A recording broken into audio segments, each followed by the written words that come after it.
Dave Eger. Yeah. He's eager to be eager.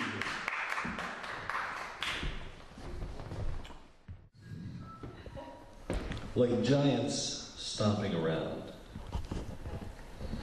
We have little feet with which we prance so ever lightly, up and down the hillsides, bending blades of grass beneath.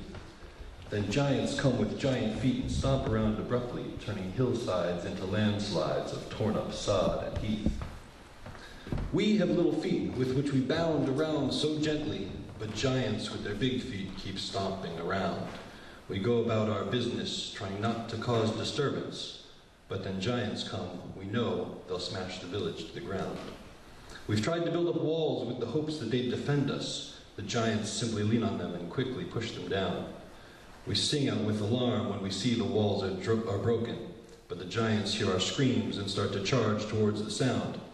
The giants find our cattle and decide to play some rugby. No matter how we try, they go about it all the same, tearing up our crops as they tackle one another, destroying hopes for harvest for the sake of fun and games. We have little feet with which we prance so ever lightly, dancing in the valleys with the moon to light our way, knowing we must move under cover of the darkness, where the giants, when they find us, will use us instead for play. The adversary.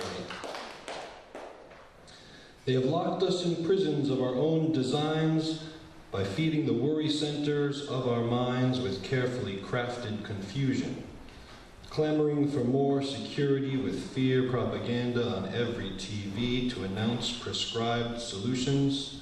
Who would dare question authority when there's always a different tragedy to which to pay attention?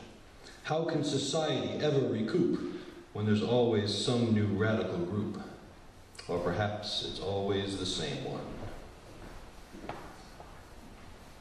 Big electric web. We are all entangled in a big electric web.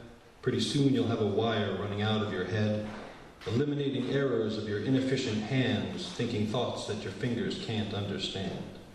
But what happens if we let the wires dig in too deep and they feed us our dreams so we don't need to sleep?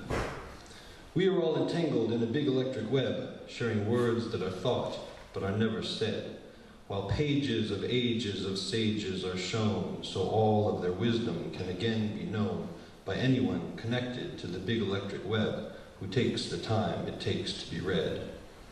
We are all nodes in a big electric web, and it's good for us if we watch what gets said, so the future nodes someday can turn and look back and see wisdom shining for them to reflect. And after they read about all our old pages, their turn will come to become the new sages. The whisper in the trees.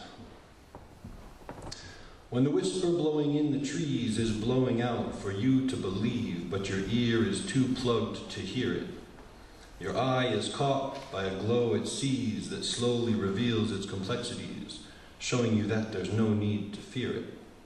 Secrets shared for taking the time to make you once again feel sublime as your bloodshot eyes start tearing. And the wind still whispers in the trees as you send back the bill for your cable fees, so you could hear which channel you're hearing. Oh, so you can choose which channel you're hearing, sorry. One more. This is called Post-Structuralist Balancing Act. Oddly written, the message is mistakable, with words that are more than one way takeable. Each reader interprets from a different view. What it means to me is different to you.